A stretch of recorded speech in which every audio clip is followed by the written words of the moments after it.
Salut, c'est Pierre Martin. Sur cette chaîne, je partage ma passion pour les voitures avec des essais, des astuces et des conseils d'entretien.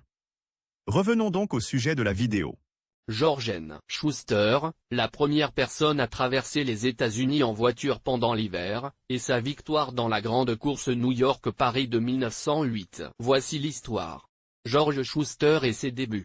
George N. Schuster, né en 1873, était le conducteur de l'American Thomas Flyer, vainqueur de la grande course New York-Paris en 1908. Mais voyons quelques détails. La Great Race était une compétition internationale entre des équipes représentant l'Allemagne, Proto, l'Italie, Brix-Yasu, la France, 3 équipes, de Dion-Bouton, Motobloc, Cizer-Naudin, et les États-Unis, Thomas Flyer. Pour ce dernier, Schuster a piloté, gagné et est également devenu la première personne à traverser les États-Unis en voiture pendant l'hiver. George N. Schuster, la grande course. La course a couvert une distance de 22 000 miles, dont 13 341 en voiture, et a débuté le 12 février 1908 à Times Square. Une foule de 250 000 personnes a assisté au départ de ce qui allait devenir un calvaire de 169 jours. En plein hiver, il n'y a pas de chasse-neige, les routes du Tour du Monde sont peu nombreuses,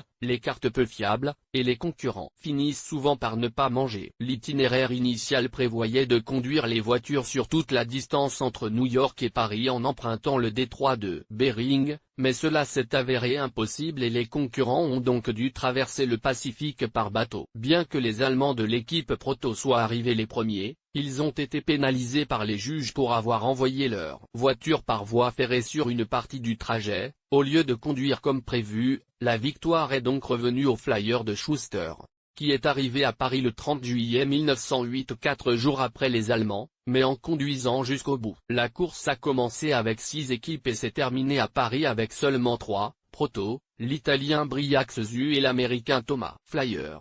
L'équipe française de Cizer n'a même pas réussi à sortir de l'État de New York. George N. Schuster, vie et œuvre. Schuster a été choisi pour rejoindre l'équipe de course Thomas en raison de ses compétences mécaniques éprouvées, qu'il a mises à profit au quotidien pendant la course complexe. Il s'est également distingué en étant le seul membre de l'équipe américaine à bord du Flyer, du départ à New York jusqu'à l'arrivée à Paris. George a travaillé pour la première fois dans l'industrie automobile en octobre 1902, en produisant des radiateurs tubulaires pour Air Thomas Motor Company dans son usine de Buffalo, dans l'État de New York. Sa carrière a ensuite décollé jusqu'à ce qu'il soit remarqué et choisi par l'équipe Thomas, pour laquelle il est devenu responsable de l'assemblage final des véhicules ainsi que des livraisons. En effet, au début des années 1900, il était souvent nécessaire d'enseigner aux propriétaires de voitures ou à leurs conducteurs novices comment prendre soin de leurs nouvelles voitures, mais aussi comment les conduire. George N. Schuster est décédé en 1972 et a été intronisé à l'Automotive Hall of Fame le 12 octobre 2010. Publié dans Curiosité Personnalité Automobile.